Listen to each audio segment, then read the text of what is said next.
Yo nerds, and welcome back to Nerds of the Feather. I'm Finn, and aren't video games great? No. 1 second.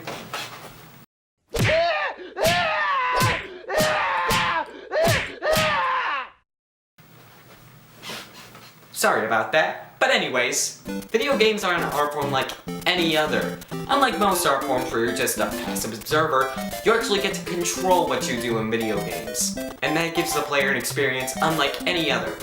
So which ones are my favorite? Well, condensing my favorites into only 10 was very hard, so here are some honorable mentions. And with those out of the way, let's get to the list.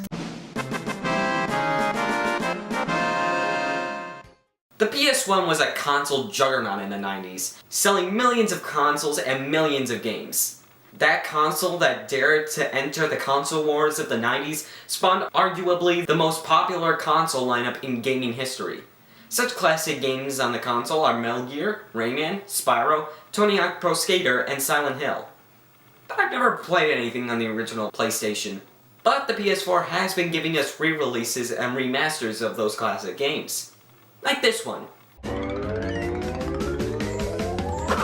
Many have said that the original Crash trilogy helped define the PlayStation, and I can definitely see it. This remake of those games gives 3 solid 3D platformers in one discounted package.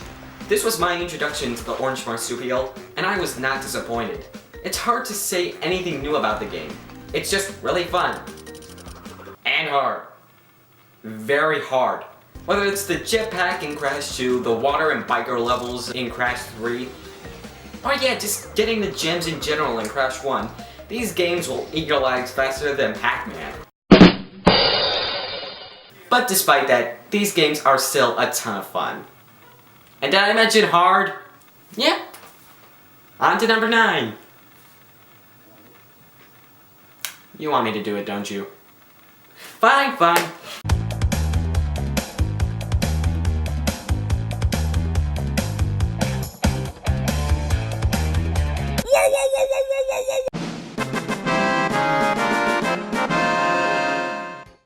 Never a day goes by when I don't think about my introduction to video games. The earliest memory I have with gaming is my brother having a Wii in his room, and me playing some great GameCube games like the SpongeBob movie game, Spyro A Hero's Tale, and the king of games, the ruler of nostalgia, the mucho grande quesadilla. Ladies and gentlemen, boys and girls, cats and dogs, massive hysteria, I give you Aquaman, Battle for Atlantis.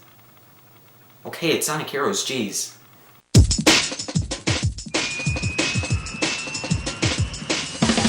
No matter what anyone says, I will always love this game. I mean, the introduction to my favorite game franchise is nothing to sneeze at. From the game's bright cast of characters and sickeningly fun gameplay, it shouldn't be surprising that I took interest at age 4, and wouldn't put it down for hours. Sure, I could never get through the first batch of levels since I always started a new save file whenever I booted up the game. Yes, you heard that right. And I didn't have a clue on how to actually get to Metal Sonic. But no matter what, those things helped me look back and appreciate what it did for me, and how it shaped me today. Actually, I still have the game from when I was a kid. I can't play it anymore, but hey, it'll never leave me. Yes, it is sentimental, but it literally can't leave me. Watch. See?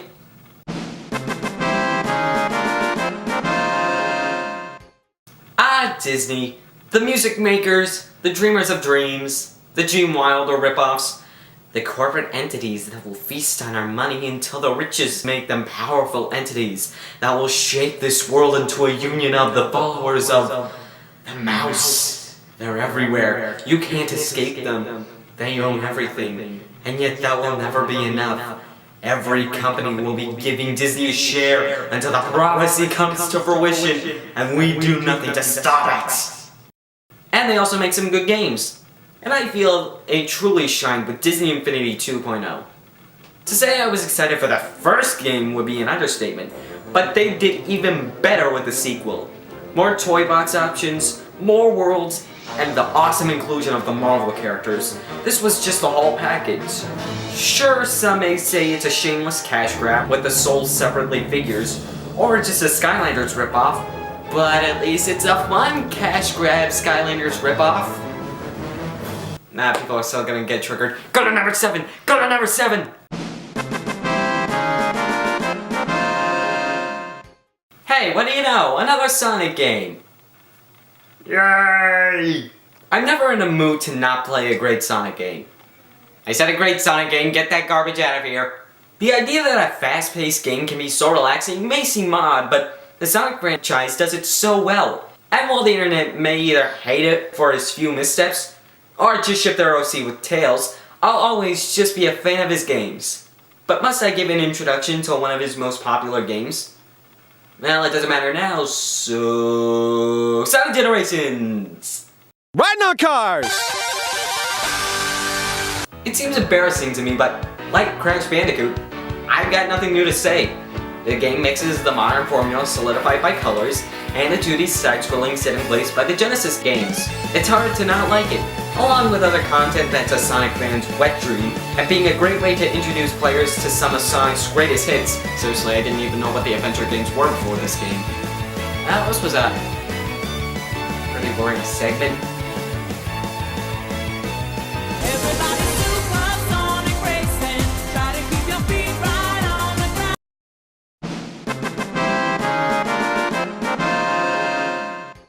Hey, it's another Disney game! Okay, let's just get through this. Epic Mickey is a very bizarre idea for a game. An introduction to classic Disney characters and cartoons set in a twisted Disneyland? Who comes up with this stuff? I don't know. But darn if I'm not happy about it. Because this game is almost a masterpiece due to its great story that gives major respect to Walt Disney's legacy and new refreshing gameplay. Watch out, you ugly bendy wannabes! Mickey's packing heat with the power of hearts! Ah!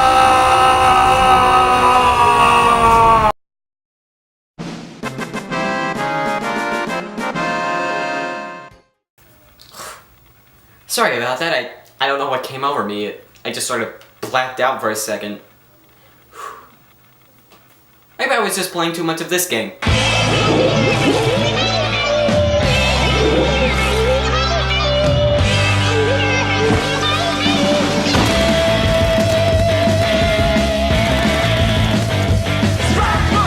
Nintendo has always been good at taking what's popular and making a more fun and unique game with it. And nowhere is this more apparent than when they're dipped into online shooters with Splatoon. Whenever I'm put in front of a screen with Splatoon on it, I'm never one to pass it down. It's just so fun and colorful, and all the anger you get from losing a match just washes away when I play another round.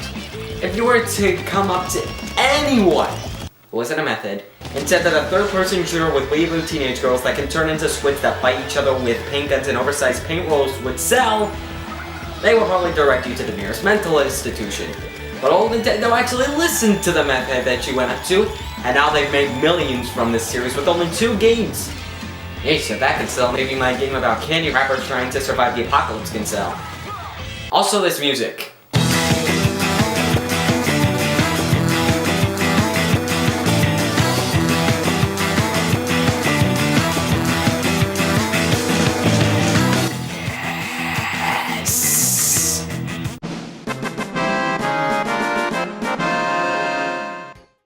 Some things are just automatically great for everyone. Pizza, Chris Pratt, Pixar, memes.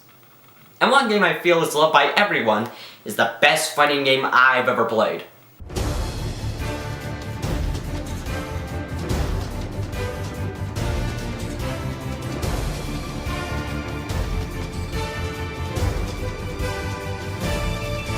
I don't like Smash Brothers.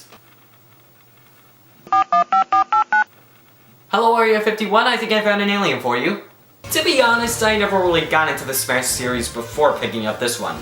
I have the vaguest of memories of playing a few matches of Brawl when I was younger, but nothing really past that. But this game was the perfect introduction for me. The great control, the awesome music, the fantastic roster selection, for the most part. This game just has it all. It's the perfect thing to play with casual partygoers, and the balance is so good, you can't be trolled by a competitive exploit. Saga Armada! Don't Actually, that would be very wrong.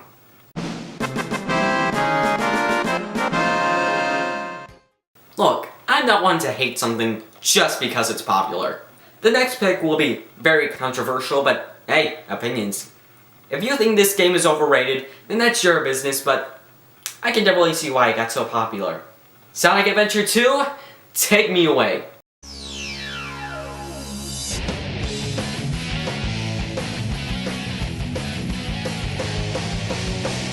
Oh sure, of course a Sonic fan would put this game on the list. Seems pretty ironic since the game isn't all that good. Yeah, I'm not letting that statement slide. It seems that so many people hate this game for the most trivial of reasons, but I like it because it's an actually great game. From the variety in its gameplay to the very cheesy and ridiculous, but still fun story, and the genius Chao Garden, this game just does so many things right. It's not perfect, don't get me wrong. Half of the Knuckles and Roo stages can be too big, Tails and Eggman are a bit clunky to control, and the fact that Crazy Gadget exists. Yeah, you think it's just like, oh, a level that's annoying? No. I hate that level with every fiber of my body, and I literally have a list here that points out everything that's wrong with it. Well, I shall read to you now. 1. Everything.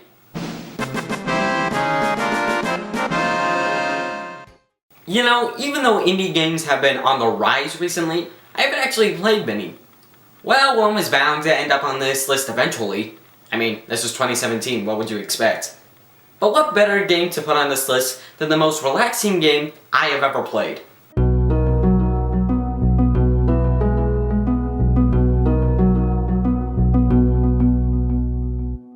Yes, Stardew Valley.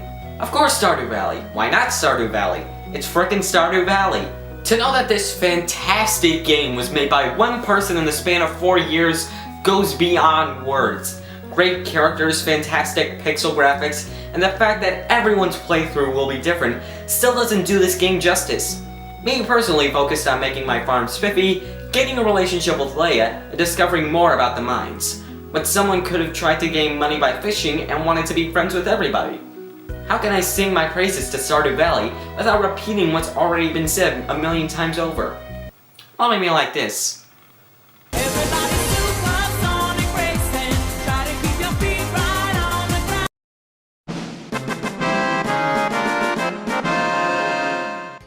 My number one pick, the pick that no matter what I say, I will still get crucified in our hypothetical comments if, you know, our videos actually had comments.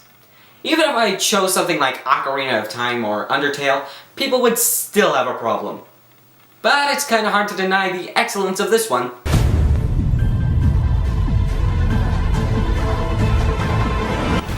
Overwatch was, is, and will remain to be an excellent game. The hero selection is very large and varied, giving each player different levels of effectiveness with each hero. I could not play McCree effectively if you forced me to, but I can use Roadhog effectively. I love most of the defense heroes, but I'm not a good support hero because I often just want to get onto the front lines. But people, please stop picking snipers on a fence. Seriously, you're not helping anyone, not even yourself. Oh yeah, did I mention the game is gorgeous? Well, it is for most people. My computer really isn't built for gaming.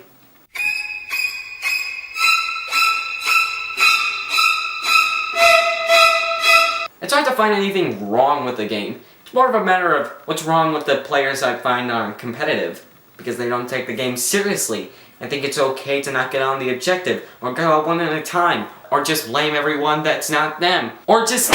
But anyways, I'm glad to say that this game's great gameplay, graphics, good music, and overall creativity to the FPS genre makes Overwatch my favorite game of all time.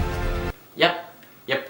No other reasons why. Not a single other reason why. Well, I hope you like this list. If you want more, then check out some of our other videos, and make sure to subscribe so that you never miss a video. Anyways, this has been Finn from Nerds of a Feather, signing out.